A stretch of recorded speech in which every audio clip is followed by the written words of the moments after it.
Welcome back, Cherry Blossom family. It is again Wednesday, and as you know, it's what the Hemp Wednesday, where we bring you news, hemp news, industry news from around the country and around the world. So today we're going to talk about what is going on in the world of hemp business, the more big business side, not so much like the small retail operator side, but more like what's happening in big business. Let's get started. Ram Pharmaceuticals. They acquired an Italian processor by the name of Canapar. Canapar is based in Sicily. They produce CBD oils and isolates, and they source their input material from local farmers. Now, Ram Pharma, they're a cannabis-based pharmaceutical company. They do a lot of business in Latin America. I think they have some stuff going on in Argentina, Brazil, Peru, where they sell most of their products. And they're calling this a transformational acquisition. I think it gives Ram Pharma the ability to sort of penetrate the European market, sort of be a leader in that industry. So that's pretty interesting. You see this is happening a lot around CBD, a lot of acquisitions and mergers lately.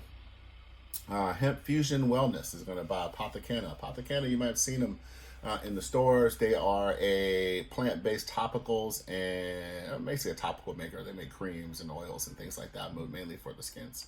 So the Hemp Fusion, they're based out of Denver, and the Apothecana, they're kind of sold. It gives Hemp Fusion a brand that's sold in like 1,800 CVS pharmacies. So I know we know that the pharmacy market right now is pretty much limited to like topicals. So they've done a good job of penetrating that market. I think the deal is like a $25 million deal in like stock and cash, stock options and cash.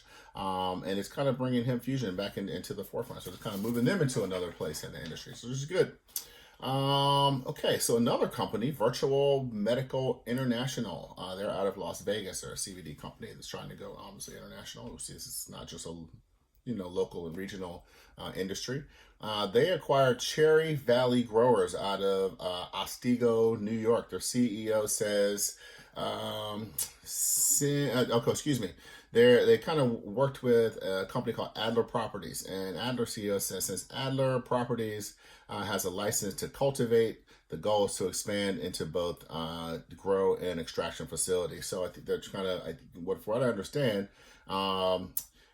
they had some licensing. They bought the property, they had some licensing, and then Virtual Medical kind of came in there and scooped them up. So I think that I don't know how much of a big of a deal that was. I don't think they said totally, but that's what's happening. So we got West Coast companies starting to move eastward. So and in interesting news, Rite Aid Pharmacy says keep an eye on they're keeping an eye on marijuana. They have 2,500 stores in 1,700 states, based out of Camp Hill, Pennsylvania. Their CEO, Hayward Donegan, says everyone is looking at the marijuana business, and they have gone so far as to retrain their pharmacists. So they're saying their pharmacists are now being trained in alternative therapies, not just on traditional medicine. And Rite Aid is looking for more homeopathic options. That's pretty interesting. That's a pretty big step in the direction of what is probably happening on the legalization front. So Rite Aid had all of its pharmacists recertified as integrative pharmacy specialists, so where they can talk to you about not only traditional medicine but homeopathic and more natural medicines. And we're going to end with like beverage sales. There was like a whole bunch of talk last year about beverages, CBD beverages and such like that. But according to Nielsen, beverage sales are down. They're down like 32% year over year, starting from last year to this year. And I think CBD as a category is down like 13%. So we're seeing a lot of people like going straight to the companies and buying their stuff direct, not necessarily going to the stores. But some interesting things about this, not just that. So maybe that's part of it, and maybe their habits haven't totally adjusted. But it is hurting brick and mortar. But they are saying that some of the studies have shown that there's been some standout statistics here that water-dominated drinks dominate the category. So 3/4 of all beverage sales during the last year are seltzers, infused seltzers, waters, and such.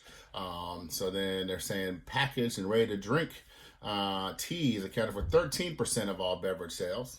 And customers prefer the 25 milligram packages. So like drinks that are sold in 25 milligram doses, so more than a third of all sales in that category. So, and I think people say, well, beverages, blah, blah, blah, they're going to take over. And I think they will. It's very much a very familiar, easy to use, no new learned behavior to participate, or enjoy like a cannabis CBD beverage.